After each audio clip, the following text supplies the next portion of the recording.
Bonjour Ben et merci de ta venue. Eh ben, merci, merci à toi et puis à vous de m'avoir réinvité cette année, c'est cool. Mm. C'est vrai que on s'était déjà rencontrés il y a un an. Ça faisait quelques mois tout juste que tu venais de lancer que je venais de lancer ta chaîne. Ah ouais, c'est vraiment quelques mois, ouais. C'était le mois de décembre qu'on l'avait fait ou au mois de janvier, je sais C'était au plus. mois C'était de le mois de janvier janvier. aussi, du coup Ouais, ça faisait 4 mois, 5 mois quoi, même ouais, pas. c'est ça. Tu l'avais lancé en septembre-octobre, c'est ça, hein? Ouais, c'est ça, ouais. Ok. Et donc, c'est vraiment un plaisir de t'avoir parmi nous. Et ce que je te propose, du coup, c'est que pendant cette heure que l'on a ensemble, c'est faire le bilan de de cette année 2015, qui a quand même été extrêmement riche pour toi. Et puis après, dans un deuxième temps, pouvoir parler un petit peu projet, perspective, comment, qu'est-ce que tu as prévu pour 2016 en fait? Comment tu penses évoluer en 2016? Juste en fait en termes pour donner pour les personnes qui te découvrent tout de suite, pour se donner une idée en fait l'année dernière. Alors déjà, pour ceux qui ne te connaissent pas, on va commencer. Qu'est-ce que tu fais sur ta chaîne? Ouais. Alors moi je fais une émission d'histoire principalement, un peu de mythologie aussi. Mhm. Et bah, du coup, j'essaye voilà, de rendre l'histoire un petit peu moins chiante que celle que j'ai appris quand j'étais en cours. Ouais. Euh, donc voilà, ça peut être par des formats très courts de 2-3 minutes où je réponds aux questions des internautes. Là, dernièrement, par exemple, j'ai fait pourquoi la croix gammée, pourquoi est-ce que Hitler avait choisi la croix gammée pour son, hein. Et puis j'ai des formats qui sont plus longs, 15, 20 minutes, 25 minutes quand je m'enflamme. Voilà, sur des thématiques hyper variées. Ça peut être autant des sujets de société que je vais traiter de l'Antiquité à nos jours, ou des sujets un petit peu rigolos, comme les passions des rois, les morts des rois, des choses comme ça que je traite dans les épisodes. Ok.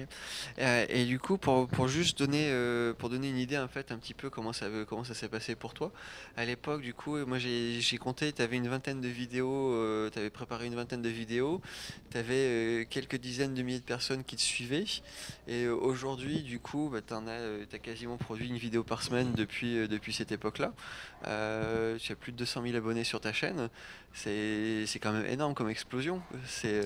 Ça a été incroyable. En fait, quand j'étais venu la première fois, j'avais été partagé genre un mois et demi auparavant par Antoine Daniel. Et du coup, je commençais déjà. Enfin, pour moi, c'était un peu nouveau. Je voyais cette espèce d'explosion de la chaîne. Je me disais, waouh, c'est incroyable. Je devais être à 40 ou 50 000 abonnés, je crois. Mhm. Je me disais déjà que c'était absolument énorme. Et aujourd'hui, j'en suis à 250. Et ouais, j'hallucine encore, quoi. 250, et j'en suis à. Bah là, je crois que j'ai mis la 80e vidéo en ligne. Ouais. Euh, bon, on retire une dizaine de vidéos qui étaient un petit peu salut, bah, je suis au Geek Ferries cet été parce que c'est trop bien, et des petites FAQ, mais sinon, ouais, on va dire que en tout, il y a au moins 70 vidéos produites histoire sur la chaîne, là, en un peu plus d'un an et demi, quoi. Ce qui, Enfin, un est, peu moins d'un an et demi. ce qui est énorme du coup, parce que c'est un sujet qu'on avait abordé l'année dernière. Une des difficultés de cette activité-là, c'est d'arriver à produire du contenu de qualité de manière régulière. Parce que c'est pas rien quoi. Pour sortir 70 vidéos, tu le fais pas ça en sortant de ta poche, en claquant des doigts. Il y a quand même beaucoup de boulot qui sont derrière quoi. Oui, c'est ça. Bah, à l'époque, j'étais vraiment dans un process où je sortais pratiquement toutes les semaines des vidéos de 10-15 minutes, où là, c'était vraiment un rythme très très soutenu. J'avais ma femme quand même qui m'aidait un peu parfois pour l'écriture des épisodes à l'époque. Mhm. Euh, Ce qui n'a plus été le cas après, vu qu'elle a monté aussi sa chaîne de son côté. Et forcément, la chaîne explosant, ça a pu m'ouvrir quelques portes à droite, à gauche. Il y a des événements qui se sont ouverts très intéressants. Et du coup, j'ai eu un petit peu moins de temps quand même. Mhm. Du coup, j'ai continué à garder ce rythme de publication, mais j'alternais d'une vidéo de 10, 15, 20 minutes avec la semaine d'après une vidéo de 3 minutes en fait. D'accord. Ce qui n'était pas plus mal parce que finalement, c'est un nouvel exercice pour moi. Il fallait que je sois beaucoup plus concis que ce que je le suis d'habitude. En général, j'ai tendance à craquer mon slip et à partir sur des pages. Et là, c'est pas plus mal. Et puis voilà, c'est des formats qui peuvent être un peu rafraîchissants, notamment un format qui n'existait pas à l'époque et que j'ai lancé, C'était tout ce qui était question-histoire, où j'ai deux déclinaisons, j'ai pour les adultes et pour les enfants. Pour les adultes, j'ai les adultes qui m'envoient des questions en vidéo sur un mail. Je sélectionne la question et en fait au début de l'épisode on a la personne qui pose sa question et puis moi qui y réponds. Pour les enfants c'est le même principe, sauf que là je leur demande pas de se filmer en fait, il me faut juste un enregistrement audio. D'accord. Et ce qui a été rigolo, c'est que bon, je l'ai fait en partenariat avec les premiers épisodes, je les ai fait en partenariat avec une classe de CE2 CM1. Mhm. Et en fait, ils m'ont envoyé par la poste, après m'avoir envoyé tout leur rush, toutes leurs questions audio, ils m'ont envoyé par la poste un gros dossier comme ça, avec 40 dessins dedans de chaque gamin, quoi. C'est génial. Euh, Ce qui m'a fait un peu pleurer dans ma boîte aux lettres. Et du coup, ce qui était un peu sympa au début des épisodes Kids, c'est que fatalement, j'ai la question de l'écolier et son dessin en même temps que je peux commenter et présenter au public. Donc c'est hyper drôle. Ah, c'est vraiment sympa. Alors, effectivement, il y a une évolution des formats qui sont présents sur ta chaîne. À l'époque, quand on s'était rencontrés l'année dernière, tu avais effectivement ces vidéos qui duraient entre 10 et 25 minutes systématiquement. Aujourd'hui, donc, tu as tes questions histoire qui sont les formats qui sont plus courts, pour adultes, pour enfants. Quels sont les autres formats que tu as mis en place encore sur ta chaîne? Alors à l'époque, j'avais déjà aussi un format, il me semble que j'avais déjà à l'époque, je ne sais Ah, plus, mythologie peut-être, ou je l'avais pas à c'est l'époque. pas impossible. Je sais plus, et qu'il va falloir que je ressorte un de ces quatre parce que c'est un format qui aime bien les gens. Mythologie, où j'essaie de synthétiser une mythologie en 15-20 minutes, Mhm. 25 minutes aussi quand je déborde un peu. Euh, j'ai un format reportage qui est sorti, où là je me suis dit, bon, c'est bien d'être dans mon salon, mais quand même, enfin mon job à moi avant c'était caméraman, j'aimais bien partir sur le terrain, j'aimais bien rencontrer des gens, j'aimais bien recueillir leurs avis, leur expertise, et du coup je me suis dit que j'avais envie de refaire la même chose. Du coup j'ai créé un format reportage, où j'ai pu faire un reportage sur les arts martiaux historiques européens, que j'ai pu faire découvrir au public et je suis hyper content de l'impact que ça a eu puisqu'il y a pas mal de clubs qui m'ont contacté après en disant bah ouais on a eu des nouveaux adhérents, c'est cool parce que c'est un sport qu'avec que 1000 personnes en France qui le pratiquaient et je sais qu'il y a eu des adhésions grâce à ça et j'en étais vraiment hyper fier en fait parce que c'est un sport qui est cool, c'est un sport où il y a plein de gens qui sont pas tirés par le sport, mais voilà, bah, comme moi, mais des geeks qui kiffent les épées, les armures, et qui se disent, bah, hop, on va faire ça en vrai, quand on va faire de l'art martial avec des épées, avec des gants de bison, etc. Et puis c'est chouette d'y aller au contact comme ça, et en même temps de faire des recherches historiques autour de ce sport, puisque en fait, ce sport s'articule autour de traités historiques de pratiquement toutes les époques, en fait. Donc il y a une double facette de sport et d'études en même temps, quoi. C'est assez drôle. J'ai fait un reportage sur le béour, qui est une pratique un peu moins historique dans les faits, mais avec des vraies armures de chevalier, où là les mecs se tapent sur la tronche hein, joyeusement, mais c'est très rigolo aussi, et il y avait tout un aspect qui était très intéressant. J'ai pu faire un reportage avec mon camarade Dari de la chaîne Temps Mort qui fait de l'archéologie et qui fait ça super bien, donc allez le voir. On a fait un reportage dans les carrières de Caen, où il m'a emmené, parce que lui il fait de la spéléo, il m'a emmené dans les carrières de Caen pour aller visiter ces trucs-là, enfin, c'est absolument incroyable aussi, et chargé d'histoire. Du coup, pas mal de choses et un reportage qui moi, voilà, va me permettre de créer aussi des projets un peu sur le long terme sur ma chaîne. Voilà. Puis finalement, le dernier format que j'avais mis en place, qui n'existait pas, je crois, à l'époque où j'étais passé, c'était ce que j'appelle les motion versus history, où j'utilise des parallèles entre une fiction et la réalité historique. Voilà. J'avais Ok. fait Braveheart, Game of Thrones, Joyeux Noël de Christian Carillon. Voilà. Et en termes de reportage, du coup, comme tu dis, c'est un format qui vient quand même pas mal, qui est quand même assez différent de ce que tu peux faire sur les vidéos classiques que tu as. Euh, du coup, c'est en termes de préparation, est-ce que comment ça se passe? Est-ce que c'est différent d'une vidéo que tu fais traditionnellement? Comment tu prépares ça? C'est pas du tout la même façon de travailler en fait. C'est-à-dire que bah, une vidéo lambda, Je commence le lundi matin, je me dis bon, qu'est-ce que je vais me faire cette semaine? Allez, ça me paraît cool, ça me botte bien. Je passe 2 3 jours dans les bouquins, sur internet à faire mes recherches. J'écris, je synthétise, je tourne, ça me prend 1 heure au tournage. Je monte et puis voilà, à recherche d'illustrations et puis on envoie. Euh, alors que sur toute la partie reportage, il y a une documentation avant sur le sujet, mais pas tout le temps, ça dépend du sujet. Par exemple, les carrières de camp, je m'étais quand même documenté un peu avant, Mhm. pour savoir quand même ce que j'allais dire quand j'allais partir en spéléo avec mon casque dans les carrières.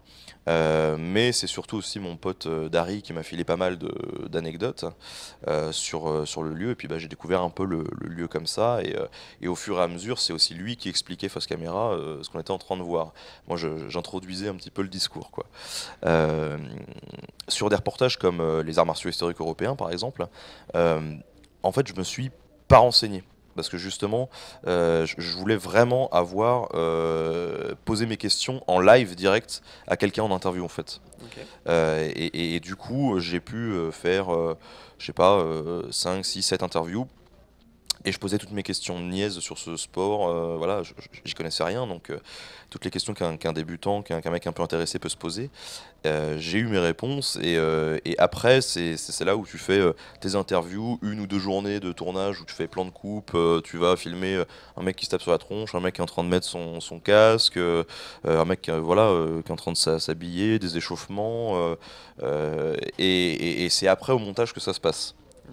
C'est-à-dire que sur mes chroniques, en général, quand j'arrive au montage, je sais déjà où telle photo va aller. Je sais déjà. Le montage, il n'y a pas une réelle surprise dans la construction du montage. Le reportage, en général, tu pars plus en mode YOLO et après tu fais avec ce que tu as réussi à avoir. Et ça, je trouve ça génial. Et tu as beaucoup plus de créativité au montage. Et ça, c'est chouette, et ça me change vachement. Donc quand je fais des reportages, ça m'aère vraiment l'esprit, ça me permet voilà, de faire autre chose aussi, parce que je pense que si j'étais vraiment que tout le temps dans le podcast, bah, c'est vrai que je me sentirais peut-être un peu trop bah, seul chez moi. Des fois, j'aime bien avoir un peu de soleil quand même qui me tape dessus, quoi. Donc c'est cool de sortir.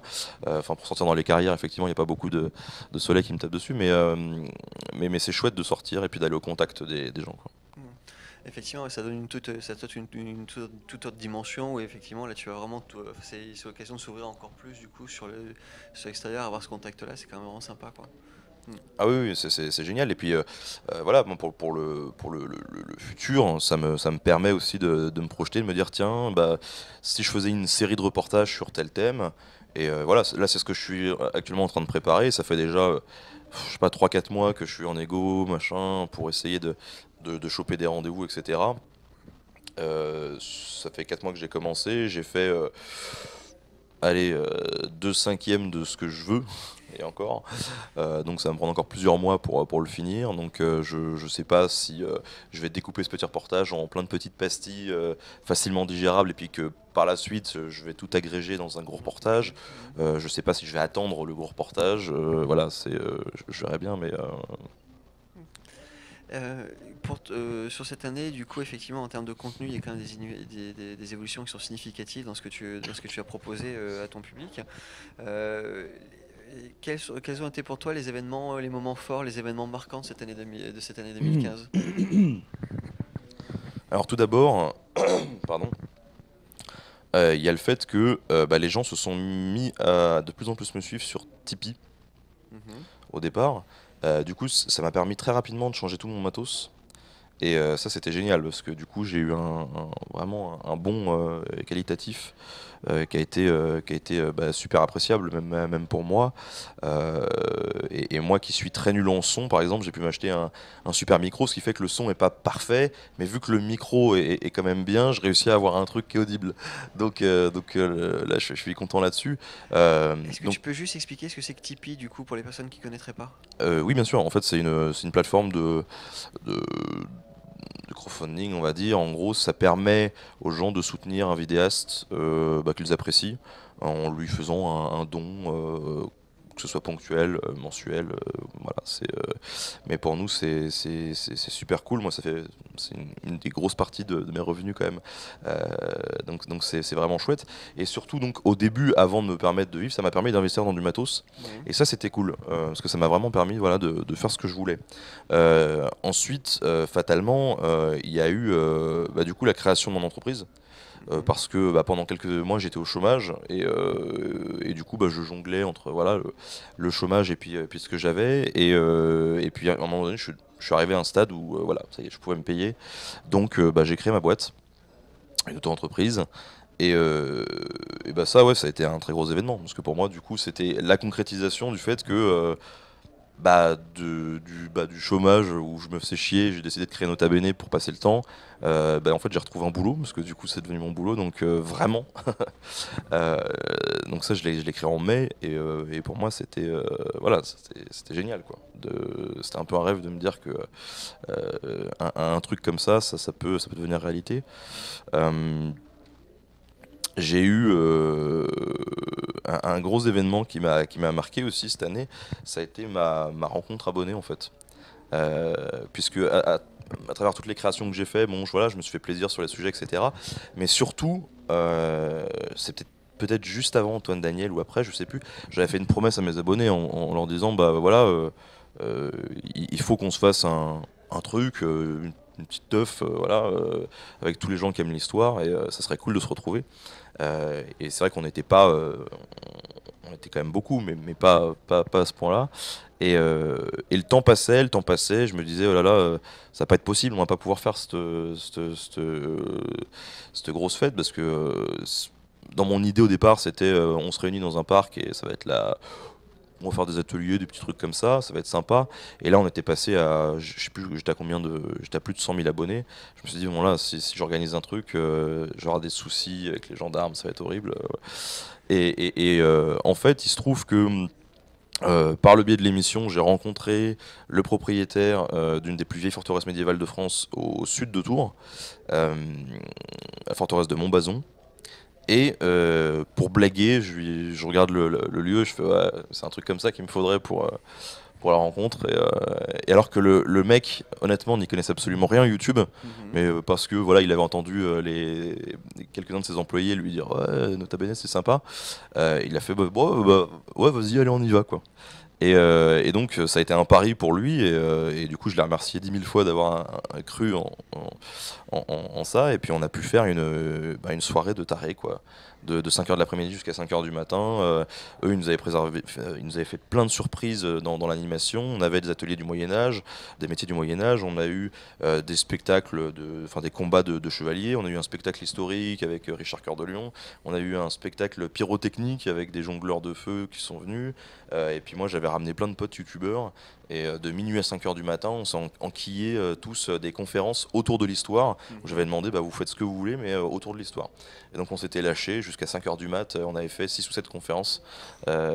Donc voilà, on avait réuni 700 personnes qui s'étaient déplacées pour venir en live sur l'événement et ça c'était génial quoi à faire parce que on était qu'avec des gens qui kiffaient l'histoire, qui kiffaient rendre l'histoire vivante et on était tous là juste pour s'amuser, passer un bon moment, profiter quoi. C'était génial.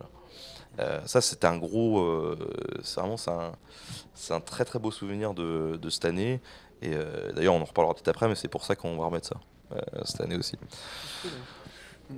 En fait, là, tu viens de mentionner que du coup, ta relation, ta relation avec tes abonnés. Au début de ta chaîne, tu étais quand même beaucoup en interaction avec les gens, tu répondais beaucoup dans les commentaires. Et ce qui est faisable quand as quelques milliers, quelques dizaines de milliers de personnes, je suppose que tu peux pas forcément avoir le même contact quand t'en as 200 000 qui te suivent. À ce moment-là, comment est-ce que tu as géré cette évolution du coup? Bah, en fait, pendant pas mal de temps, j'ai essayé au maximum de pouvoir être proche du public sur toutes les plateformes, ce qui était un peu compliqué. Et fatalement, je le sentais déjà un peu à l'époque, c'est-à-dire que j'avais vraiment envie de garder ce contact, mais j'étais conscient qu'à un moment donné, je pourrais pas. Ça me demandait de plus en plus de temps, et en gros, sur une semaine, c'était limite un jour qui était bouffé par ça, quoi. Et au niveau du boulot, c'était un peu dur, même si moi, c'était cool de répondre aux gens. Et du coup, ce que j'ai décidé de faire là, depuis pas très longtemps, c'est-à-dire que les commentaires YouTube, j'arrive à peu près encore à tous les lire. Euh, il, il se peut que je sorte une vidéo et puis je sais pas, il se passe un truc, je dois aller dans ma famille, je sais pas quoi, je reviens que 2 jours plus tard et donc là il y a tellement de commentaires que je peux pas tout rattraper. Mais globalement, j'arrive à lire à peu près tous les commentaires. Euh, et après, je réponds surtout sur Facebook en fait. D'accord. Et Twitter aussi, quand même un petit peu mais moins, mais plus sur Facebook où là c'est presque systématique, mais bon c'est pareil, là ça fait 2 jours que je suis parti, ça va être dur de rattraper encore le retard et ça, de toute façon il y en a toujours de plus en plus. Donc c'est compliqué, c'est parfois un peu frustrant. Et puis ce qu'il y a aussi, c'est-à-dire que bah, c'est vrai qu'auparavant j'étais plus dispo. Par exemple, si j'avais un étudiant qui me demandait, bah voilà, euh, pour les besoins d'un TP, on a besoin d'avoir une interview d'un youtubeur, etc., d'un vidéaste. Euh, Tout de suite, je disais ouais, ok, il y a pas de problème. Et le problème aujourd'hui, c'est que des demandes comme ça, bah, je peux en recevoir 10 dans la semaine, et malheureusement, je peux plus. Et en fait, c'est un peu chiant parce que bah, effectivement j'accepte de temps en temps, je me dis bah tiens là j'ai un trou, ok je le fais, Mhm. mais finalement il n'y a plus qu'une demande sur 10 ou sur 20 qui aboutissent et je pense que c'est hyper frustrant de l'autre côté et c'est hyper frustrant pour moi aussi parce que je me dis bon bah, voilà ça serait cool de pouvoir faire ça avec tout le monde quoi. Mhm. Ouais, effectivement, après le problème c'est que bah, on a des journées qui font 24 heures et voilà, Les journées de ces 24 heures limites-là, quoi. c'est ouais, vraiment une invention de merde. Ils auraient dû vraiment Mm. c'est un peu délicat à gérer. Mm. Alors, du coup, donc sur les événements 2015, donc tu viens de nous parler de ce qui s'est passé, de ce que tu as monté à Tours. Est-ce qu'il y a eu d'autres événements qui ont été marquants pour toi sur cette année? Euh, Ouais, bah, enfin, il y a eu les endroits où vraiment on a pu être invité, des trucs qu'on a pu voir. Alors, je pense notamment, moi, il y a un truc qui m'avait marqué aussi. C'était avec ma femme, du coup, Kali des Topovores. Euh, je sais plus, on a reçu un mail en disant, bah voilà, vous êtes invité pour visiter l'exposition Osiris à l'Institut du monde arabe. Voilà. Puis on était un peu dans le coin et on s'est dit, ce serait bien quand même d'y aller. Moi, ça fait longtemps que je suis pas allé voir une expo, ça va nous changer un petit peu quoi. Mhm. Et ce qui était drôle, c'est que elle, en fait, elle avait fait un épisode quelques mois auparavant sur les trésors engloutis qu'on a retrouvés. Et elle avait fait un épisode sur la cité de Tony Héracléon, qui était une ville qui avait totalement disparu au large de l'Égypte et qui a été retrouvée par un archéologue qui s'appelle Franck Gaudio. Et du coup, on va à ce truc en se disant, bah voilà, on va pouvoir visiter une expo, les mystères d'Osiris. On savait pas trop de quoi ça parlait, on savait que voilà, il y avait des antiquités qui avaient été retrouvées puis qui étaient exposées. On y va et en fait, on se rend compte non seulement que c'est l'exposition effectivement qui est issue de ces découvertes, mais en plus que c'est Franck Gaudio lui-même qui nous fait le tour. Et là, on était comme des gamins, quoi, totalement ouf. Mm. On avait pris notre appareil pour faire juste quelques photos. On a réussi à choper une interview. On était hyper contents. Donc voilà, c'était cool. Et ça aussi, c'est un événement de l'année aussi. Ça a été le fait que bah, ma femme se lance aussi sur YouTube. Et même si elle fait des trucs différents, et bah, c'est quand même cool de pouvoir des fois se renvoyer la balle, puis du coup d'avoir une relation comme ça où on peut se filer des conseils l'un l'autre ou s'aider pour des trucs parce que c'est vrai que moi par exemple je suis hyper nul en graphisme donc elle me fait mes vignettes, elle sait pas gérer After Effects donc je lui fais juste ces petites animations de typo quand il faut, voilà c'est drôle et c'est pas un événement mais en soi c'est quand même hyper cool dans l'année que ça soit déroulé comme ça quoi. Euh, Après, c'est vrai, il s'est passé tellement de choses, ça a été tellement chargé. J'ai l'impression de. Cette année, je l'ai pas vu passer, quoi. Pour moi, j'ai l'impression que qu'on était pas sur ce canapé, mais sur l'autre là-bas, il y a 2 mois, quoi. C'est passé très très vite. Ouais, c'est vrai que ça a été extrêmement riche. Euh, Juste, du coup, t'as commencé à parler, à aborder le sujet de ta relation avec les autres youtubeurs. Euh, alors vu de l'extérieur, on va le dire comme ça, vu de l'extérieur, ça donne l'impression que le métier de youtubeur c'est quelque chose qui est quand même qui est relativement solitaire entre guillemets, parce que tout le travail de préparation, le fait de tourner, le fait de monter, tout ça, c'est des choses qui vont te demander énormément de temps. Et c'est quand même, ce sont quand même c'est quand même assez prenant comme activité. Et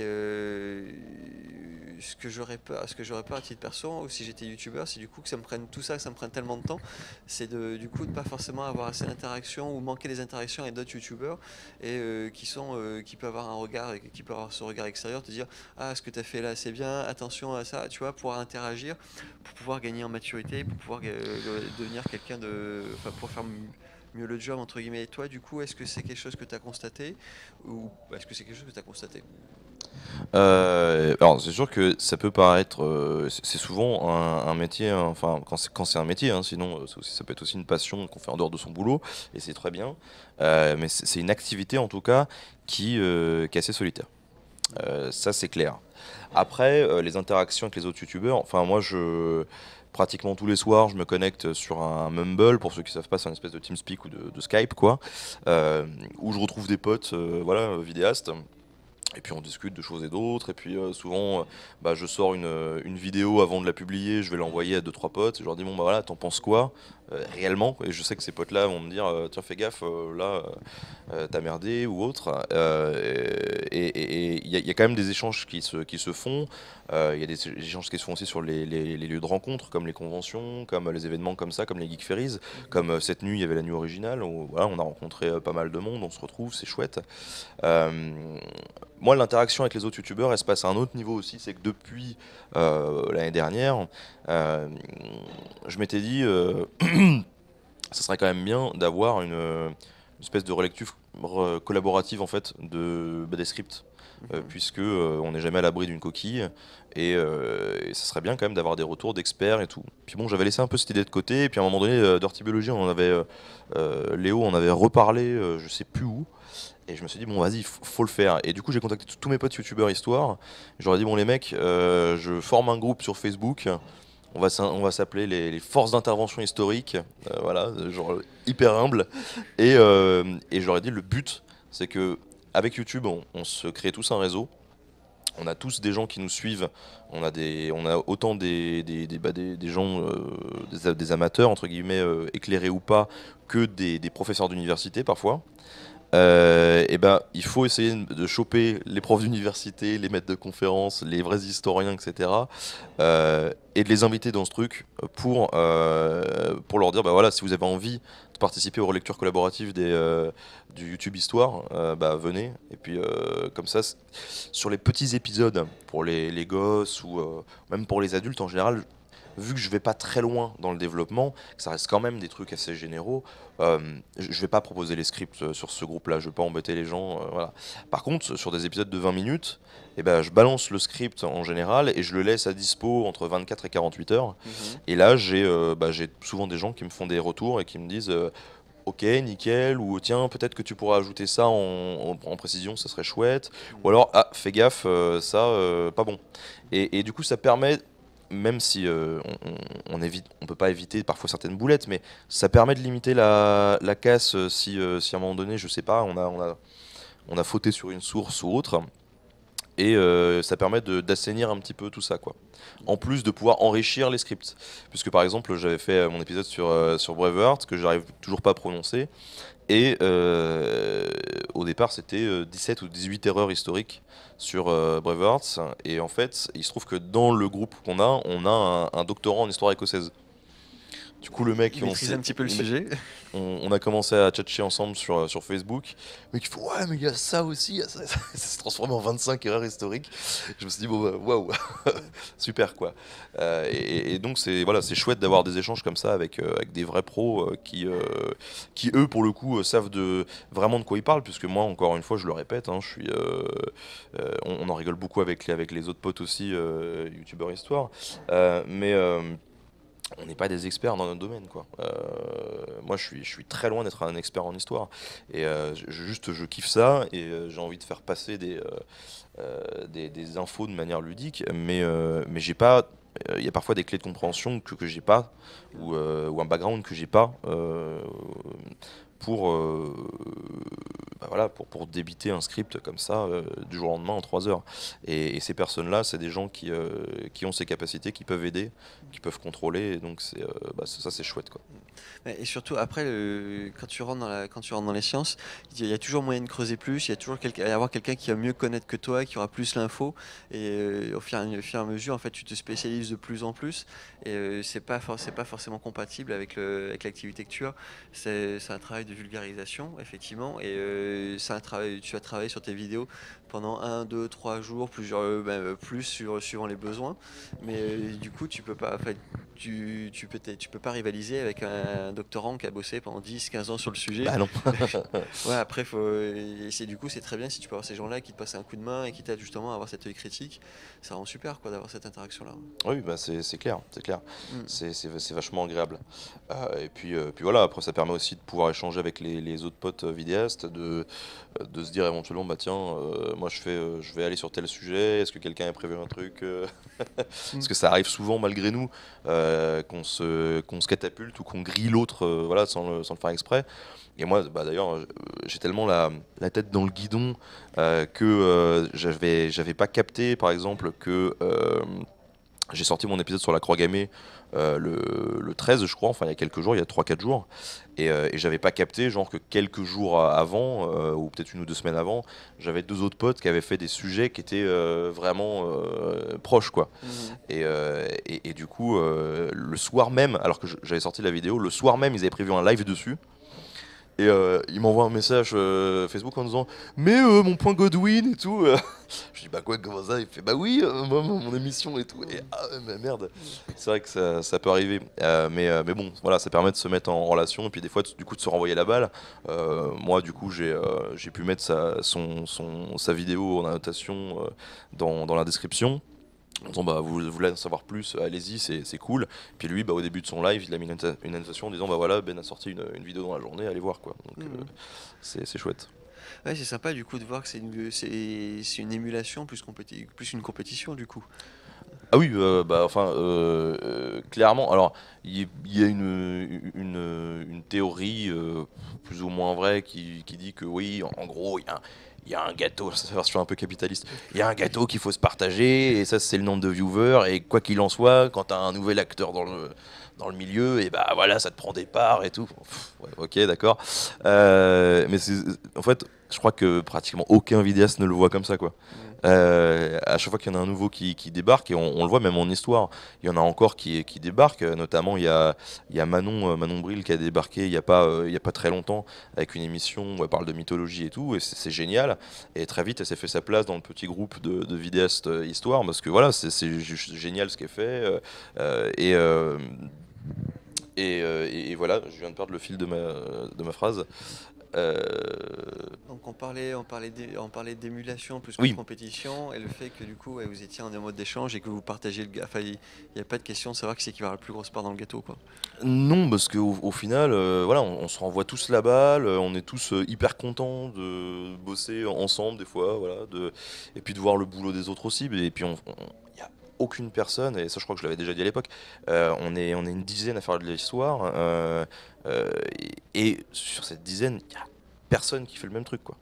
Et on a tous une patte, on a tous une façon de raconter, on a tous une charte graphique différente, avec une manière de raconter différente. Ou moi, c'est vrai que je suis un peu solennel, allez, je vous fais bouger les images. Mais à côté de ça, il y a Histoire Brève, il anime des bâtons sous paint.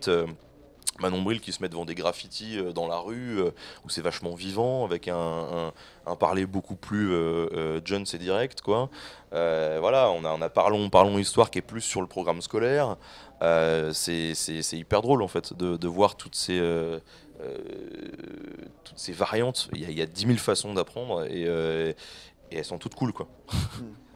J'ai et du coup, donc, donc tu as ce groupe d'une dizaine de personnes sur lesquelles vous faites des interventions sur l'histoire. Moi, j'aurais une peur, entre guillemets, tu vois, c'est d'être comme un gamin dans un magasin de bonbons, dans un magasin de jouets. Il y a tellement de sujets, il y a tellement de choses qui pourraient plaire. Tu vois, c'est par exemple quand je vais dans une librairie, à chaque fois, bah, putain, il y a ce bouquin qu'il faut que je prenne, il y a ci, il y a ça, il y a ça. Et au final, il y a tellement de choses qui me plairaient pour choisir celui que. Voilà, pour choisir le bon par lequel commencer, c'est un dilemme qui est absolument cruel en me disant mais il faut que je fasse celui-là, il faut que je fasse celui-là, voilà. Du coup, comment toi tu fais pour choisir comment tu fais pour choisir tes sujets dans tout ça? C'est toujours hyper compliqué. C'est vraiment le feeling de dernière minute. Et encore, il y a des fois, je me dis, enfin, j'arrive pas à choisir non plus, quoi. Mm. Donc ça m'est honnêtement déjà arrivé de prendre ma liste et de faire pouf pouf sur mon écran. Parce que j'arrivais pas à me décider, quoi. Mais en fait, j'ai trop d'épisodes où à chaque fois je me dis, oh, mais ça, ouais, il faut trop que je le fasse et tout. Et j'ai pas le temps. Et du coup, la fois d'après, je me dis, bah tiens, je le fais la semaine prochaine. Et puis, genre, 2 jours avant de commencer la nouvelle émission, je trouve un autre truc et je me dis, ah, bah tiens, ça, je le fais direct. Et du coup, ça repousse l'autre. Et voilà, mais c'est un peu comme les collabs. Où, voilà, cette année, par exemple, je me suis dit, je spoilerai pas, mais il y a 3 collabs que j'ai envie de faire cette année. Et j'espère de tout cœur que j'arriverai à les faire. Parce que je sais que les mecs sont chauds. Mais il faut juste que voilà, je trouve le bon moment, le bon timing. Et que je me laisse pas emporter par voilà, cette espèce de procrastination où je me dis, bah non, bah, en fait, je le ferai la semaine prochaine parce que cette semaine-là, je vais faire ça, quoi. C'est. Après, il y a de plus en plus, ce que je n'avais pas, enfin moins à l'époque, de plus en plus, il y a des propositions du public qui sont cool. Ouais. Parce que fatalement, en fait, quand tu as une communauté de 250 000 personnes, même s'ils sont pas tous présents dans les commentaires, bah, fatalement, les gens partagent leurs idées ou m'envoient des trucs en disant bah tiens, t'aurais pas pensé à faire un truc comme ça ou comme ça. Et fatalement, qu'il y a des super bonnes idées. Et que à 250 000, on réfléchit mieux qu'à tout seul, quoi.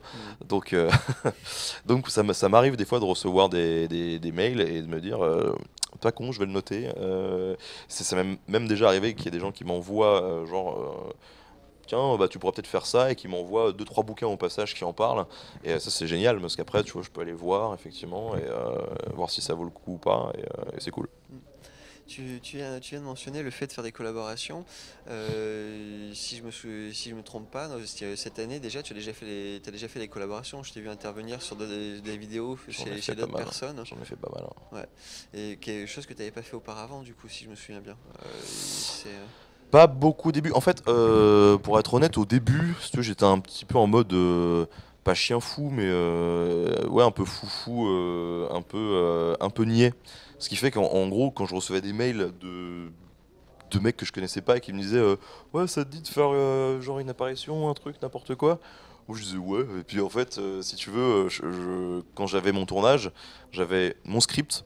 Et puis après, j'avais genre limite 1 ou 2 pages avec marqué bon, pour un tel tu dis telle phrase, pour un tel tu dis telle phrase.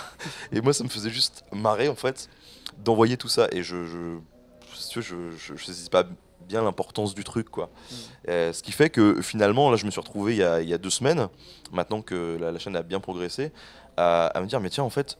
Lui, ce mec-là, j'ai jamais vu ce qu'il a fait. Et du coup, je contacte le mec qui, je crois, donc fait une émission où il fait de la critique de télé-réalité, mais du genre, là en l'occurrence c'était koh. Il m'avait dit ouais, ça te dit de faire l'intro juste sur koh. Puis moi je me suis dit ouais, vas-y, YOLO, je le fais, quoi. Et en fait le mec l'a jamais utilisé, et donc il m'a envoyé un message il y a une semaine en me disant t'inquiète pas, d'ici 2 3 mois je vais le sortir.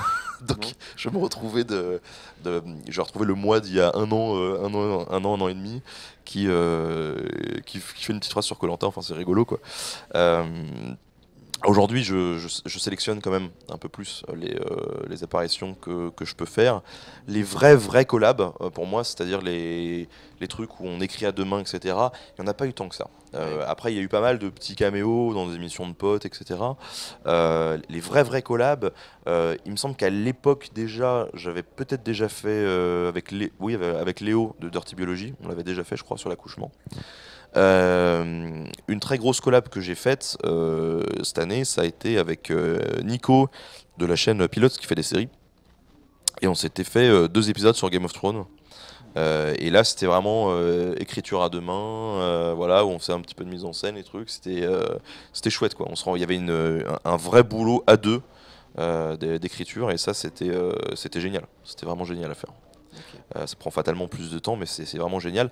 Et là, c'est ce que j'ai envie de faire sur les collabs que j'ai évoqués. C'est ça que j'ai envie de faire. J'ai envie de non seulement d'écrire le script, mais que la personne puisse apporter son expertise dans son domaine, quoi. Et réciproquement, s'il a envie de faire un truc sur sa chaîne, quoi. Ok. Tout à l'heure, Arentin a commencé à aborder le sujet des networks. Donc toi, tu as affilié à un network. Est-ce que tu peux, pour les personnes qui ne connaîtraient pas comment ça fonctionne, est-ce que tu peux expliquer un petit peu le principe, à quoi ça sert, comment ça fonctionne? Network, c'est toujours un grand sujet de débat. Le network, c'est une espèce d'agence, en gros, qui vient te chercher en disant, écoute, moi j'aime bien ce que tu fais, est-ce que tu as déjà pensé à prendre un network? Alors en fait, nous, on peut t'apporter plein de trucs. Numéro un, de la visibilité. Parce que quand même, c'est cool, tu seras encore plus vu. Et puis en plus, on va mieux monétiser tes vidéos, donc tu vas gagner plein de thunes. Et ça, c'est trop bien. Et en plus, on te propose des services de ouf, du genre, t'as une audiothèque à disposition, donc t'as plus de problème pour la musique. Et en plus, on va aller trouver des partenariats, et ça va être trop bien. Et voilà. Dans les faits, moi, en fait, je me sers énormément de l'audiothèque, qui est Ouais. genre trop bien, qui m'ont mis à disposition. Ce qui fait que sur chaque épisode, en fait, j'ai souvent des nouveaux titres, des nouvelles pistes audio qui sont en dessous. Et ça, c'est vraiment chouette niveau créa de pouvoir avoir une audiothèque de qualité dans laquelle je peux aller taper, parce que mine de rien ça coûte quand même hyper cher en dehors de ça de se procurer des musiques, sauf si on va taper du côté des auteurs indépendants qui acceptent voilà, de partager, etc., gratuitement. Et ça, c'est quand même hyper confort. Pour le reste, honnêtement, euh, moi mon network, honnêtement, en termes de partenariat, il m'a jamais rien apporté.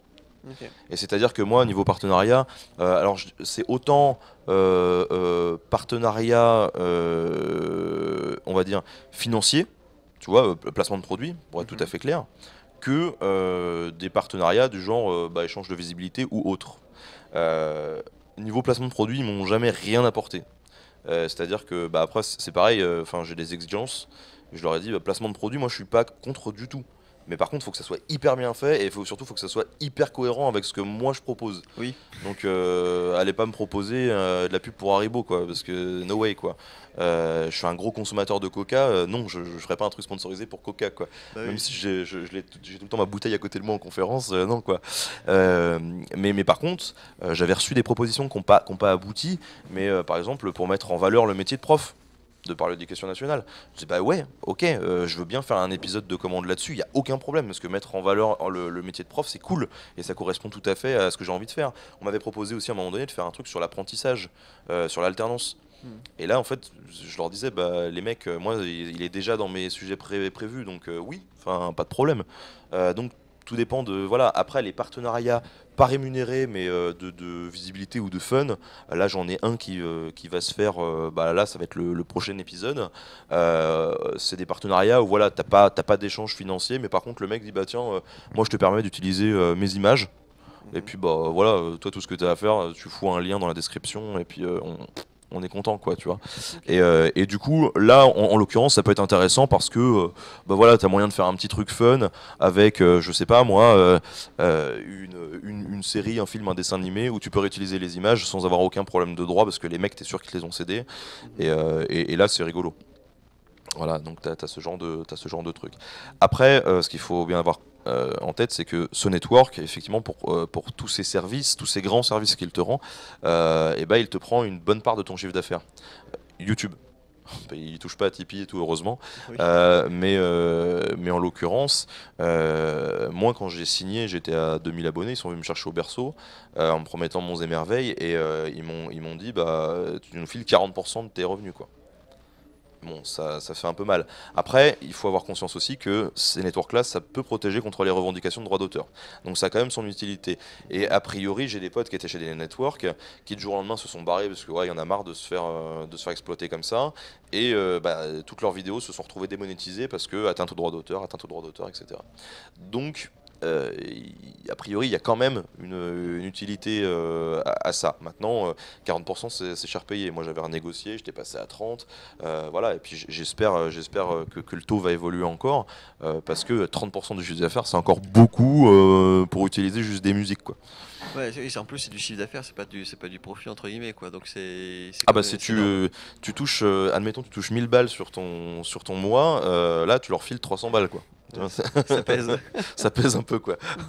Là, on a fait le bilan de l'année 2015 qui vient de s'écouler. Du coup, il y a quand même il y a une nouvelle année une nouvelle année qui se présente. Tes projets, tes ambitions pour l'année 2016, c'est quoi? Il y en a plein déjà, j'hallucine total de me dire que mon planning est déjà bouclé jusqu'en juillet, fin juillet. Euh, donc c'est rassurant et en même temps ça fait peur. Donc il y en a plein.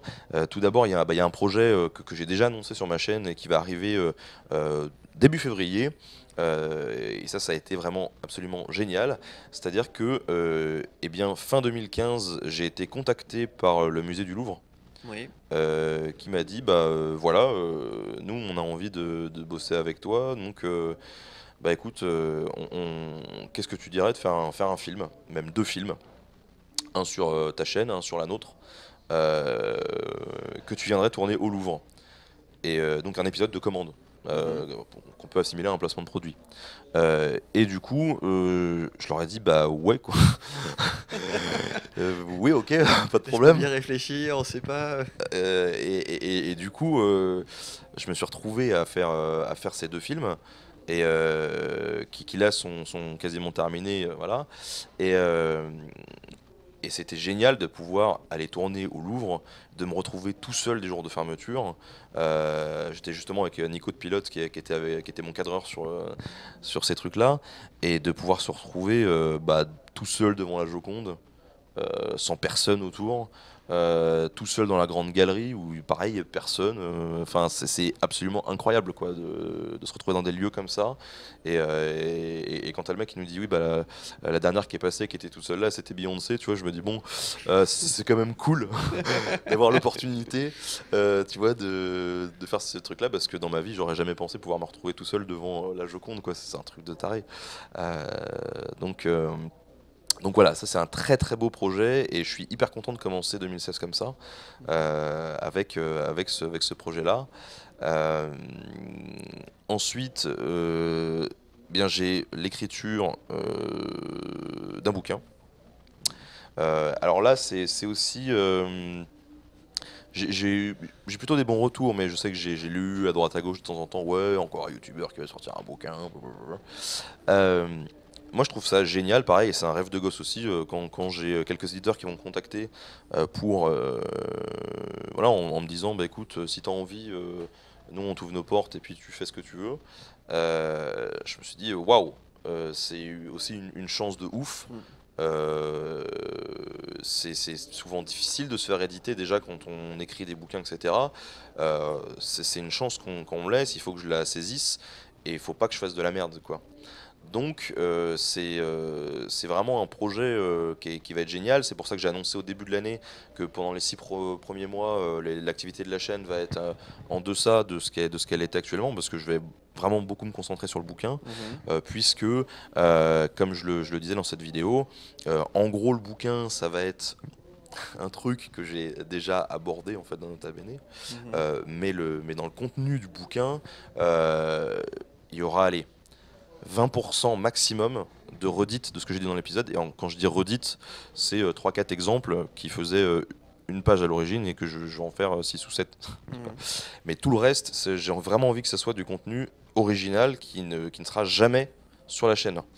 Parce que voilà, j'ai envie que les gens achètent le bouquin et qu'ils se disent bah, je l'achète pour découvrir aussi des trucs et pas pour me retaper tout ce qui nous a servi en Oui, vidéo, c'est pas le quoi. best-of, hein. Voilà, c'est pas le best-of. Et voilà, et c'est hyper intéressant. C'est une autre façon de travailler aussi parce que l'écriture, bah, c'est totalement différent. Donc j'apprends aussi. C'est différent de l'écriture d'un script oral comme ça. Donc c'est aussi très très chouette. Et c'est le gros projet de cette année. Après, j'ai éventuellement un ou deux projets vidéo en dehors de Nota Bene, mais toujours autour de l'histoire, Mhm. mais qui sont pas encore tout à fait définis. Donc on va pas trop en parler, mais voilà, il est possible peut-être que je fasse une série à un moment donné ailleurs. Pour le fun, et bien évidemment ça impactera pas vraiment le rythme de production parce que ça sera quand même plus léger que l'écriture d'un bouquin. Ok. Euh, et puis là, quand je dis les projets pour l'année, hein, c'est jusqu'à juillet effectivement, parce que là j'ai tout bloqué jusqu'à juillet. Et après, je sais pas ce qui se passera de août à décembre, mais on remet aussi cette fameuse rencontre abonnée à la forteresse de Montbazon. Et vu que ça a bien marché l'année dernière, on s'est dit que cette année on allait taper encore plus fort. Et du coup, on fait un week-end entier quoi. On va faire un week-end du vendredi soir jusqu'au dimanche soir. Et voilà, on est en train de préparer ça, et puis on tiendra de toute façon tout le monde au courant. Et j'ai hâte que ça se fasse et qu'on passe un week-end de fou, quoi, avec plein de passionnés d'histoire. Ok, là j'ai des questions du public qui ont commencé à arriver. J'ai 3 personnes qui demandent si tu vas faire un passage à Japanaru en avril. Japan, alors je suis vraiment désolé, mais je Ah, sais même pas ce que c'est. et bah, du coup, je suppose que c'est une convention qui se tient du côté de Lyon, si j'ai à peu près bien suivi. Ouais, non, Après, je connais pas plus. non, non, malheureusement non. D'accord. Là, en fait, les conventions c'est bloqué en fait. Et effectivement, dans ma vidéo, j'avais dit que éventuellement en avril, il y en a une dans le sud-ouest, dans le sud-est, pardon. Oui, Mais c'est pas ça du tout. Ouais. c'est pas celle-ci, d'accord. Non, pour l'instant, je peux rien dire parce que c'est pas sûr. Donc, Ok. Et du coup, hop. Parce qu'effectivement, ouais, j'ai même d'autres questions qui sont arrivées sur ce sujet-là entre-temps. J'ai une autre question de la part de moi, Renard, qui dit: Je voulais savoir si tu as accès facilement aux bibliothèques universitaires et bibliothèques des musées telles que celle de la DRAC. Je voulais savoir aussi si tu t'intéresses à l'archéologie française et si tu comptes exploiter les domaines de l'archéologie ou si tu restes strictement dans le domaine de l'histoire. non, alors l'archéologie c'est hyper intéressant, d'autant que bah, vu que je traîne pas mal avec Temps Mort, qui lui fait beaucoup d'archéologie, de spéléologie, ça m'intéresse aussi. Je sais que dernièrement j'ai reçu un message d'un mec de l'INRAP qui me disait bah voilà, ça pourrait être cool d'aller sur un archéosite et puis de voir s'il n'y a pas un truc à faire. Et pourquoi pas, sous forme de reportage, à un moment donné, aller sur un site archéo. Ça peut être hyper cool. Et je pense que voilà, c'est hyper important d'en parler. Donc ça, dans un reportage, oui, je sais pas si je vais me lancer sur un nouveau domaine sur la chaîne parce qu'il y a déjà beaucoup de trucs, donc ça je pense pas, mais en tout cas sous forme de reportage, oui, sans aucun problème. Après, les accès aux bibliothèques, etc., j'avoue que je les ai pas forcément demandés. Euh, mais pour la petite anecdote, c'est vrai que le fait d'avoir pas mal de visibilité, ça peut m'ouvrir des portes. Mhm. Et bah là, pour les besoins de ce fameux projet qui traîne depuis 4 mois et qui va encore s'étaler sur plusieurs mois, j'ai eu la chance à Tours d'aller dans un endroit dont je tairai le nom, voilà, où je me suis retrouvé dans une petite bibliothèque avec 200 bouquins qui dataient tous du XVIe siècle, quoi. Donc c'était génial d'avoir des espèces de gros pavés comme ça qui ont été imprimés genre en 1552, voilà, et puis qui sont hyper bien conservés. Mhm. Tu peux toucher les pages, tu peux palper, tu sens l'odeur des reliures et tout. C'est juste un truc de taré quoi. Donc je peux avoir accès à des trucs comme ça. Après, dans mes recherches en tant que telles, euh, très souvent encore, je passe par des sources qui sont numérisées, des choses comme ça. Parce que la plupart de ces bouquins, il y a un boulot de numérisation qui est énorme. Et du coup, on peut les retrouver sur pas mal de sites. euh, ce qui est quand même chouette. Après, voilà, j'ai quelques bouquins dans ma bibliothèque. Et puis de temps en temps, on m'en prête. Et c'est souvent quand on me prête un bouquin en disant tiens regarde ça c'est chouette, je le feuillette et puis je me dis ah ouais, tiens je vais faire un épisode et puis ça me laissera l'occasion de le mettre dans la bibliographie, voilà. Ok. Il y a, on a une question de Quiche. Alors, désolé si je le prononce mal. Ça s'écrit K2ESH, c'est pour ça. Quiche. C'est pour savoir en fait si éventuellement tu envisages de monter sur scène un jour. Euh, je dirais pas, je dis jamais jamais, parce qu'à chaque fois que je dis jamais, je me retrouve à le faire. Mais c'est franchement pas prévu en fait. Là, non, enfin, C'est pas encore au programme. c'est pas du tout au programme en fait. Hmm. Ça sera vraiment un concours de circonstances chelou, et si ça arrive, vous pouvez être sûr que ça me sera tombé sur le coin de la gueule et je l'aurais pas vu venir, quoi. Après, ce que je fais de plus en plus, c'est des confs. Oui, Et ça, les conférences, c'est cool aussi, quoi. Même à préparer, ça peut être sympa. C'est un exercice de style. Et notamment, bientôt, j'aurai une conférence. J'en dirai sûrement plus quand on arrivera à la date butoir. Mais je vais avoir une conférence vraiment 100% originale qui se rapprochera pas d'un one-man show, mais qui sera une conférence de 15-20 minutes que j'aurai préparée en amont. Et voilà. Où pour la première fois, vraiment, je monterai sur une scène pour limite faire un épisode en live. Voilà, ça va m'arriver bientôt. d'accord. Et des conférences, du coup, tu en as déjà fait en 2015 ou ça va être quelque chose de nouveau avec 2016? Non, j'en ai déjà fait en 2015. Après, c'est des conférences, mais parce que comme je le dis toujours, je me sens toujours un peu mal à l'aise euh, de parler d'histoire ou de périodes très précises de l'histoire, étant donné mon background à moi qui est pas spécialement dans l'histoire, j'ai pas un bagage de ouf en histoire, et du coup je me sens pas trop légitime des fois où je me dis bon de toute façon voilà j'ai une chance sur deux de dire une grosse connerie, donc je préfère ne rien dire parce que voilà je préfère laisser parler les experts plutôt que de répondre des âneries, quoi.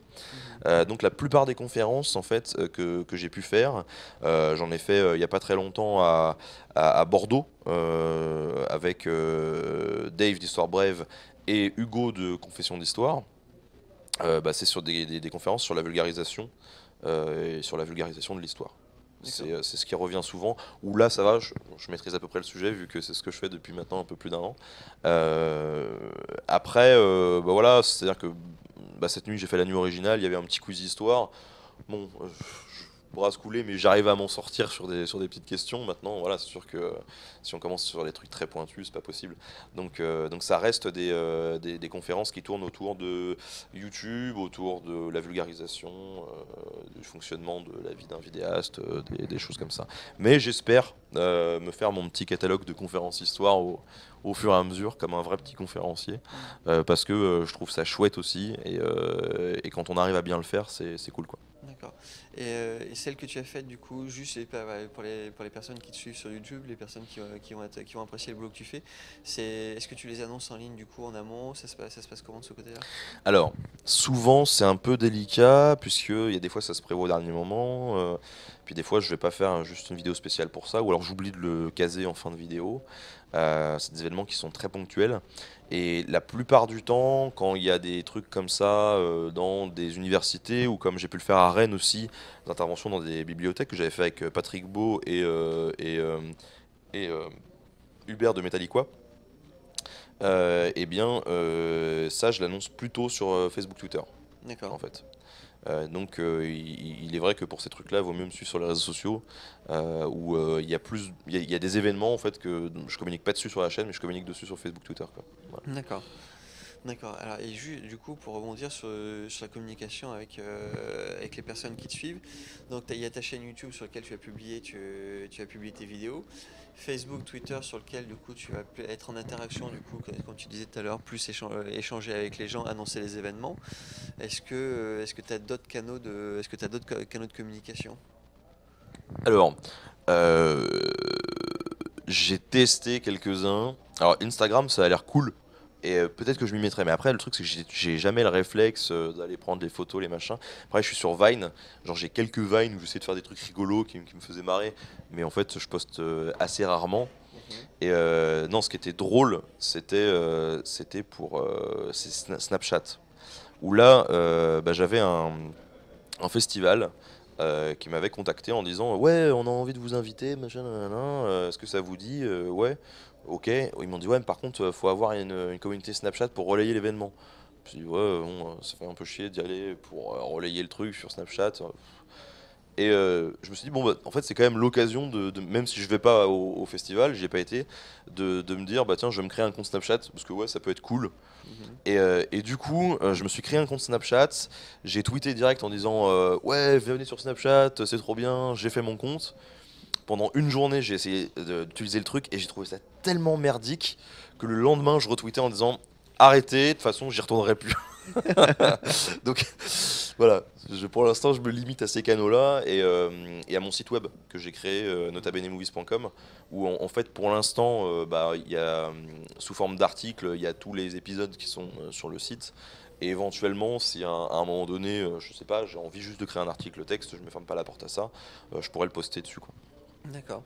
T'as quand même énormément d'activités qui sont assez variées, parce que du coup, tu as la préparation de tes vidéos, tu as la préparation de ton livre, tu as les reportages, les interactions avec ton public, les interactions avec les autres youtubeurs. Comment est-ce que tu fais pour prioriser tout ça? Parce que c'est quand même c'est énorme, hein. Et ben c'est ça, c'est-à-dire que actuellement, j'ai de plus en plus de mal à gérer mon planning en fait. Et c'est pour ça notamment que bah, j'ai ma femme heureusement qui est derrière et qui veille au grain et qui me dit tel jour ouais non t'as déjà un truc ou voilà. Donc elle m'aide vachement sur le côté organisation parce que c'est un peu dur à gérer. Donc voilà, je me repose un petit peu sur ma femme pour ça. Après, voilà, là le bouquin, typiquement, quand j'ai des gens qui me proposent des projets actuellement, je leur dis ouais, mais alors pas avant juillet. On verra après, et si tu veux voir après, on commence à prendre des dates, quoi. Hmm. Puisque là, actuellement, je leur ai dit, il est hors de question de charger la mule, elle est déjà bien chargée. Et le but, c'est pas que je fonce dans un mur ou que je me rétame ou que j'explose en plein vol. Le but, c'est que tout se fasse naturellement. Et pour mon bouquin, voilà, je leur ai dit, mon bouquin, il y a 2 semaines par mois où là, je ne fais que ça. D'accord. Journée, soirée, je ne fais que ça. Et je fais rien d'autre. Je toucherai pas à mes scripts vidéo pendant ces temps-là. Voilà, 2 semaines où vraiment je rentre dans le truc et je fais que du bouquin, quoi. Donc là, voilà, je me réserve des créneaux et c'est comme ça que je vais fonctionner, quoi. D'accord. On a une question qui est, est-ce que tu as déjà eu des retours d'utilisation de tes vidéos dans le cadre de l'enseignement classique, entre guillemets? Oui, Hmm. de plus en plus en fait. De plus en plus, ça fait hyper plaisir. Ça fait vraiment très très plaisir. Et c'est vrai que euh, quand on reçoit ce type de message, je pense que c'est ce qui fait presque le plus chaud au cœur, quoi. De se dire qu'il y a il y a des profs qui, voilà, qui servent de nos vidéos comme amorçage d'intérêt ou poursuite d'intérêt à leur cours. Recevoir parfois des messages d'étudiants, de collégiens, de lycéens qui disent bah ouais j'ai maté ta vidéo et puis bah grâce au boulot que tu as fait j'ai pu réviser, ça m'a permis d'avoir un 18 sur mon contrôle ou alors bah tiens pour faire mon TPE je me suis appuyé sur ta vidéo et puis j'ai eu une bonne note. En fait c'est hyper concret et du coup ça fait hyper plaisir de se dire que ce qu'on fait peut avoir un vrai impact en fait parce Mhm. qu'au final je prétends pas du tout enseigner l'histoire. Moi, ce que je veux, c'est permettre de susciter la curiosité et puis que les gens se disent ouais, finalement, l'histoire, c'est pas si chiant, c'est cool. Et quand ça dépasse encore ça et que ça devient vraiment du concret, et là où je vois que les gens s'en servent dans la vraie vie réelle, waouh, ça fait quelque chose, quoi. C'est vraiment chouette. Ok. Ok. Et là, du coup, j'ai fait le tour des questions qui nous ont été posées. Alors attends, on va juste attendre quelques secondes des fois qu'il y en a des nouvelles qui sortent. Voilà. Ok. Bon. Euh, Mais ouais, en tout cas, j'hallucine tout le temps. Et puis 2015, ça a été une année hyper chargée. 2016, ça va l'être aussi. Et je sais pas où j'en serai à la fin de l'année. Mais je me dis que voilà, j'aurai déjà j'espère revenir encore l'année prochaine et faire un débrief qui sera encore mortel, quoi. Parce que je suis sûr que ça sera le cas. C'est juste incroyable. Non, parce que c'est vraiment surprenant en fait de voir que justement tu t'es dit ben écoute je suis au chômage et j'aime l'histoire, pourquoi pas tenter de faire un truc, et voir l'ampleur que ça a pris aujourd'hui, où du coup c'est une véritable activité qui te permet d'en vivre et d'en vivre avec ta famille. C'est quand même absolument énorme. En plus tu prends ton pied parce que c'est des sujets qui t'intéressent, tu vois plein de monde, tu le cultives, tu vas rencontrer des gens, c'est absolument c'est une super belle histoire quoi, en fait. Ah, c'est une super belle histoire. Mm. C'est une super belle histoire. Après, c'est vrai que derrière, bah voilà, il faut gérer aussi la vie de famille, etc. C'est quand voilà, t'es marié, 2 enfants, c'est pas toujours facile de concilier tout ça parce que bah là, dans des périodes de rush, voilà, c'est vrai que la semaine dernière, bon bah, j'ai bossé tous les soirs, je bosse la journée, voilà. Mais mais je suis hyper content de le faire et je crois que j'ai pas le droit de me plaindre, quoi. C'est pas possible parce que j'ai trop de chance, quoi. Voilà. Mm. C'est un truc inespéré et totalement fou. Mm. On arrive tranquillement mais sûrement vers midi. Oh, on a même pas Est-ce- bouffé les cookies, est-ce que t'en veux un? bah moi j'en ai déjà pris quelques-uns au petit déjeuner, donc vas-y fais-toi Allez, plaisir. vas-y, je m'en prends un. Est-ce qu'il y a est-ce qu'il y a des points qu'on n'a pas abordés du coup qui te paraisseraient intéressants à rajouter sur ce qu'on a évoqué ensemble?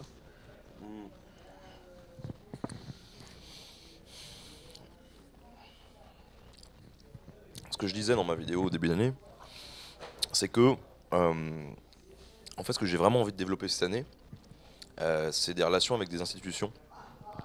Et quand je dis institutions, ça peut être des musées, mais ça peut être autre chose, hein, j'en sais rien, des villes par exemple.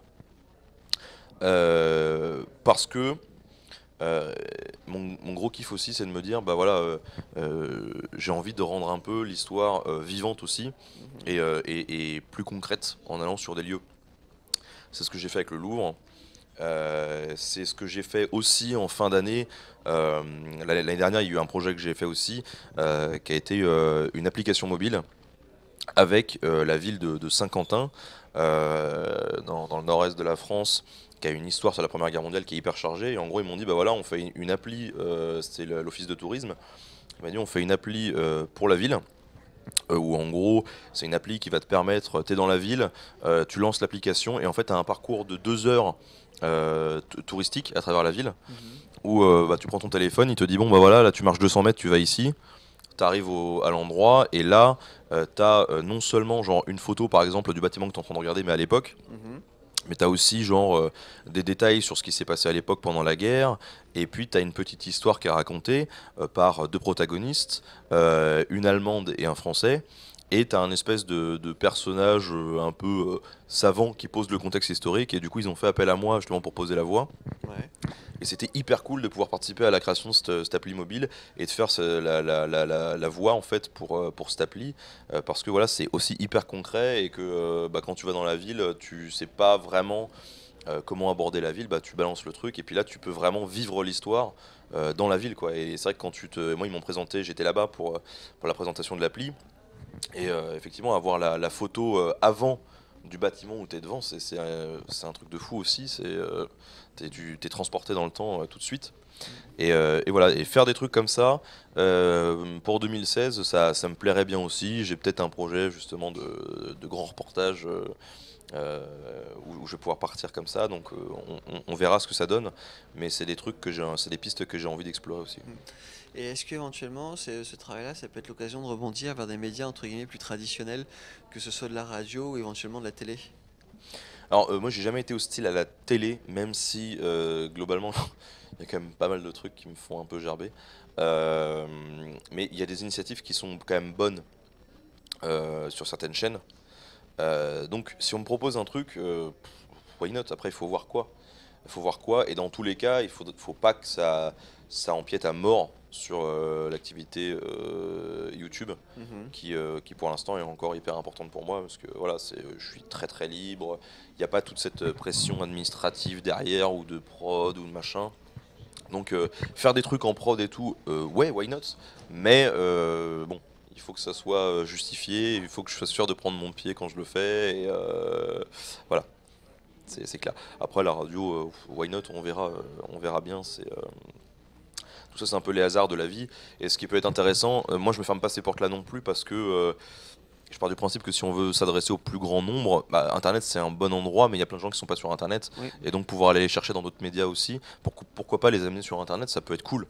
Ça peut être cool et notamment je sais que dans ma ville, ils avaient fait un article sur moi dans le journal local qui distribue gratos.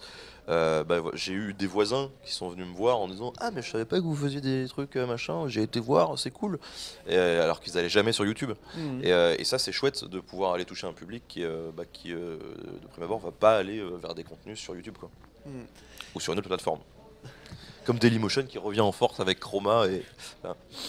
Et j'ai une question complémentaire de la part de Serge, en fait, qui demande si éventuellement tu pourrais proposer des pastilles ludo-éducatives à la façon de ce qui se fait avec Dardar, est-ce que ça te dit quelque chose? Oui, oui. Euh, je sais pas. Pour l'instant, honnêtement, j'ai pas prévu de ressortir de concept sur la chaîne, pas tout de suite. Je pense que j'ai suffisamment créé de trucs sur la chaîne pour justement être très large et pas rester trop plan-plan. Mhm. Où je sais que je vais avoir des épisodes très sérieux, peut-être moins rigolos, des trucs où je vais pouvoir me lâcher, des trucs où il va y avoir beaucoup d'analyse de fond, des trucs très légers même sur la durée, des reportages. Pour l'instant, il y a suffisamment de diversité en fait pour que je puisse ne pas m'ennuyer. Après, si à un moment donné, il y a des trucs supplémentaires que je peux faire, tant mieux. Mhm. Là, je me suis dans les nouveaux formats. Je me suis un peu plus éclaté sur la chaîne secondaire pendant un moment. Bon, là, j'ai pas eu le temps de la mettre à jour. Mais par exemple, je m'étais dit, bah voilà, avec deux potes, Darid Tambor, archéologue, et Linguisticae, donc linguiste, je les ai invités tous les deux. On s'est fait une grosse partie de Chivalry Medieval Warfare, où on découpait des têtes à tir larigot. Et pendant qu'on découpait des têtes, on se filmait en train de jouer au jeu et on parlait d'histoire en même temps. Mhm. Donc alors on jouait comme des bites parce que enfin voilà, on n'arrivait pas à se concentrer et en même temps à jouer, donc c'était très drôle. Mais c'était drôle de faire du gaming historique, parce que le gaming c'est quand même le truc on retrouve partout. Et loin de le dénigrer, parce qu'il y en a qui font ça très bien, je me disais, bref, les gens vont râler parce que je vais faire un truc, allez, on joue aux jeux vidéo, alors que moi j'adore ça. Et là, je me suis dit, bon, bah voilà, je vais me l'approprier, et puis on va faire du gaming historique où on joue comme des nazes, mais par contre, on parle d'histoire derrière et on rigole autour de l'histoire. Donc c'était un concept qui a plu aussi, et c'était très rigolo quoi, à faire. Et on a une question de la part d'Audrey. On a une question là. On se fait. On a le chef plateau qui nous dit qu'il va falloir qu'on arrête. On On a se fait... juste débordé de 11 minutes. D'accord, on se fait cuter, il y a marqué un petit sorry à côté. Voilà. Du coup, juste pour. Tu as. Alors, juste parce que ça peut être fait rapidement. Il y a Audrey qui demandait le nom de l'application que tu as fait pour Saint-Quentin. Ou sur laquelle quand tu as contribué à Saint-Quentin. Est-ce que tu le connais ce nom?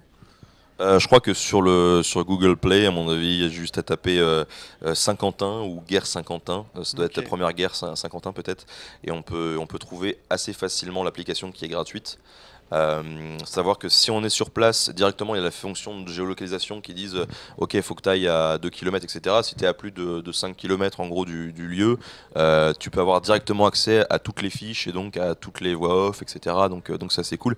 Et juste pour conclure, quand même, parce que fin de l'année, j'avais une boîte qui m'avait proposé de faire de participer à un quiz, enfin une application quiz. Ouais. Ils m'ont dit bah voilà, nous on est une petite boîte, on n'est pas encore très développé, mais on fait des quiz et on n'a pas de quiz d'histoire, donc si ça te dit bah on peut faire un quiz spécial Nota Bene. Et du coup bah on l'a fait. Moi j'ai passé genre 3 semaines à taffer dessus. Ils m'avaient demandé 100 questions, je m'étais dit ouais, facile. Et en fait c'était énormément de boulot quoi, et c'était vraiment chouette de le faire. Et donc là c'est horrible parce qu'en fait j'ai un gros trou, je sais plus comment elle s'appelle cette appli, faut aller voir sur mon Facebook. Mais, mais en fait cette appli là il y a déjà Patrick Beau Mhm. qui a fait un quiz là-bas. Donc il y a un quiz Axolot, il y a un quiz Nota Bene, il y aura peut-être d'autres quiz aussi. Et voilà, bah, je vous encourage à y aller. Pour l'instant c'est disponible malheureusement que sur iOS, mais de source sûre, Android ça va arriver. Et du coup, je referai une communication quand Android va arriver et on pourra, voilà, je pourrais vous présenter un peu ce quiz sur lequel j'ai passé pas mal d'heures et qui, je pense, peut être rigolo à faire. Ok. Bah écoute, je te remercie vraiment beaucoup d'être revenu parmi nous. C'était un vrai plaisir de te revoir et puis d'échanger, voir Et comment ça s'est ben, passé pendant cette année. pareil, Mm. voilà, c'était génial. Et puis bah, au plaisir de te recroiser dans les mois qui viennent. Au Geek Ferries, Exactement. vrai Geek Ferries. Mm. Premier week-end de juin. C'est pas loin de la maison, alors forcément. Mm. Merci beaucoup. Merci aussi à tous ceux qui y suivaient. Mm. Salut. Voilà. Alors juste là, du coup, on va avoir une petite pause sur la chaîne, juste le temps.